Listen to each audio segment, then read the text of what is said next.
Hi, my name is Rebecca Richardson, and the theory that I'm going to be giving my presentation on today is Psychosocial Theory. This deals with the social and emotional development of a child. First thing I'd like to do is discuss one of the developmentalists that did work in this area, and that's Erik Erikson.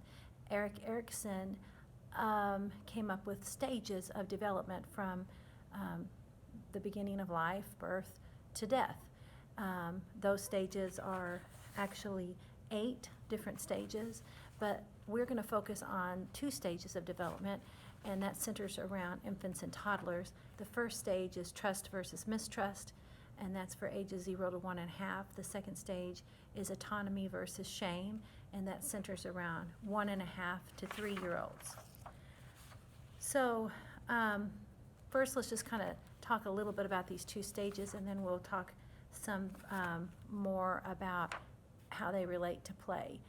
The first stage, trust versus mistrust, is and how it relates to the social and emotional well-being of infants and toddlers is the connection that the caregiver or the parent makes with the child in the beginning from their birth to age 1.5. So at this point, you might think to yourself, what kind of interaction is this, newborn baby getting that's going to help its development in regard to play and its social and emotional development. So I'm going to use my grandchild for an example. My daughter just had a baby in February, and it's a little boy. He's a newborn.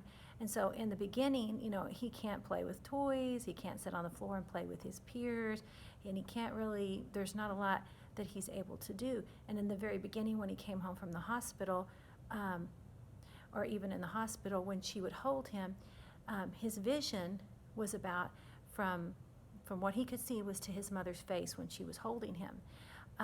So the kind of emotional impact, social emotional impact that he's getting at that point is eye contact, when he hears her voice and he hears her talk, when perhaps a mother or a caregiver might sing to their baby.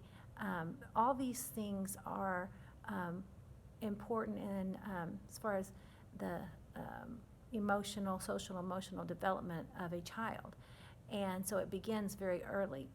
And just like when a baby cries and you respond to that cry, when I think the baby's hungry by feeding the baby, sometimes when the baby cries, you respond to it by talking to it and by connecting and loving it and holding it and caring for it.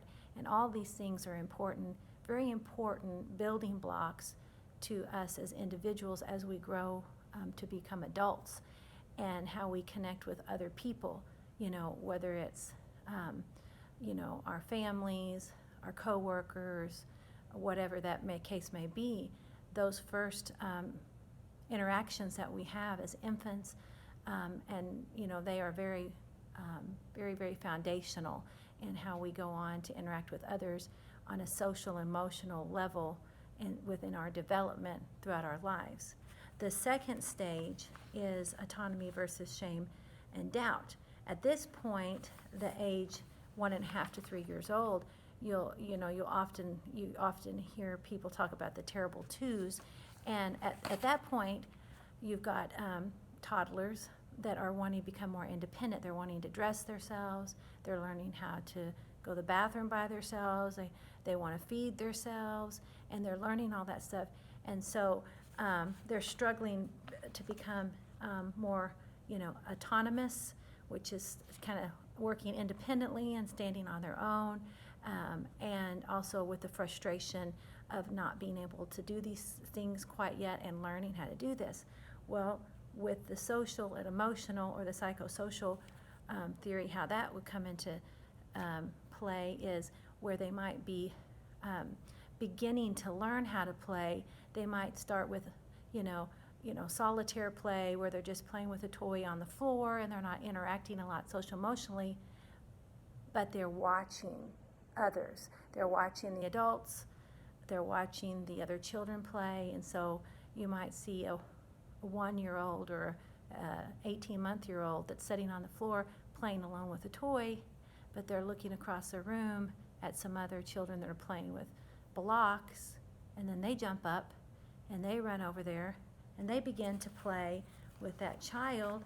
And in the beginning, they may just be doing what you would call parallel play, which is just sitting side by side with that child, the other child or the other children, and they're just kind of mimicking, and they're one's playing with blocks and the other's playing with blocks, and they're not maybe in cooperative play where they're building something together, but that 18-month-old child may be watching the other children, and then again he may or she may reach over and knock over the blocks, and then you have some conflict, and that conflict at that point will probably have to be, they don't have the skills to be able to always to work through that conflict, and then the parent or the teacher may come over and say, let's build another tower over here, or let's help him, and so they help them to work through that conflict at that point in time.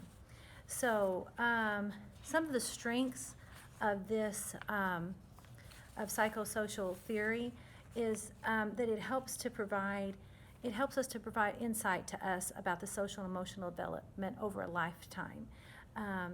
It also addresses the importance of social and emotional development as it relates to culture and societal interaction. So, by having something that we can go, look off of and say, okay, so we can kind of understand that we are going to develop in stages. It's going to come. We're not going to learn it all at once. An infant can't go from looking at its mother to sitting on the floor and playing with blocks and parallel play. It's going to happen in stages, and so we can see that over time as we watch a child grow. We can see that happens over a period of time, and as Erickson points out, it does appear that it comes through stages. Okay, all right. The other thing is it helps us to better understand behavioral issues that may arise before or at the time a child enters school. So if you are, for instance, see a child that's struggling with certain issues early on, and maybe it appears that they're not beginning to engage in parallel play, they're not interacting with other children, then it might give you reason to pay closer attention to that child, that there may be some possible developmental delays there. Some of the weaknesses of this is some people argue that that we don't necessarily develop in stages. And the way I put it is, perhaps they're saying that we're not all in a box, So as we know, our genetics play a big role in our, overall who we are. So maybe genetically somebody's predisposed to be more withdrawn or more quiet or shy, and so you might look at them socially, emotionally as they're interacting with their other children or adults, and you might think that there's a developmental delay when that may not be the case at all. It just may be a personality trait that's more genetic. The other thing about looking at the stages is that there's different cultures and different backgrounds. So in our individualistic culture in the United States, we think it's important to be independent and to assert your independence and assert your your way in this world and so forth, and be more assertive. And we look at that as a positive thing, where some collectivistic cultures might look at that negatively. And so if we have somebody that comes here from another culture, background, country, we may look at them next to a child that's been in this country their whole life, and we may see some discrepancies in development, but it may not be that there's any delay in development, but that there is just a difference because of background and culture. So that's another weakness of the stages that Erickson had. I have a few examples of things that I have noticed, and you know, as far as play, the development and play, a 4-month-old infant cannot crawl. It's dependent on a caregiver for interaction and social development, which I talked about earlier with my daughter and her baby. So the caregiver, talks to it and smiles at that infant, uses infant talk, cooing, or a high-pitched voice. The infant then responds in return by kicking their legs, moving their arms, and perhaps smiling back or cooing back. And so there's an interaction going on there that is a social, emotional, or psychosocial, development there going on. Okay, so then you have a mobile infant that's maybe a little bit, has progressed on a little bit, where you might be playing peekaboo with that infant, the mobile infant. When you play peekaboo, it might be during a time where that child is dealing with trust issues because of separation anxiety. And so by playing peekaboo, you're helping that infant to understand that you're still here, you're not going anywhere, and that's building trust, and at the same time it's playing a game and interacting with that child. That's an important part of their development. So, okay, I'm going to wrap it up here quickly. I've went on too long. The last thing that I wanted to say is that what I've learned from studying this theory and its integration of play that I'll be able to use in my professional career. Well, first I've learned that having an idea of what stages we go through in psychosocial development gives me a framework to go by when I make an assessment to better understand the social and emotional development of a child. And at the same time, I realize that everyone's not the same, and Erickson's stages offer me an assessment tool, but they're not written in stone.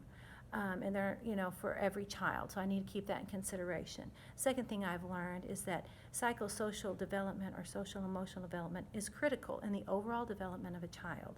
I've learned that through play, infants and toddlers begin to navigate their way through social and emotional issues, and some of these ways include building trust between the caregivers, which we spoke of. Play begins to, and initially be with an occupied play, and then it goes on to solitary play, which we discussed, and then eventually, as they progress, it goes on to cooperative play, which is when they're actually playing together with other peers, and that's something later on down the road, kind of past the development stage that we're talking about right now.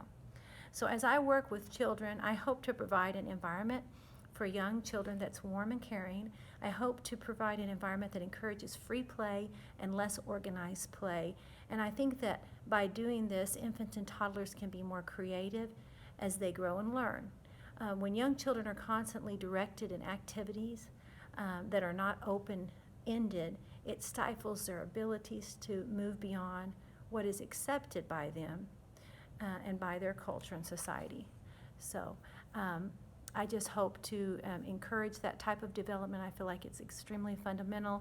It's just as important as the other theories that are out there, and it's one that I'd really like to pay especially close attention to. Thank you very much.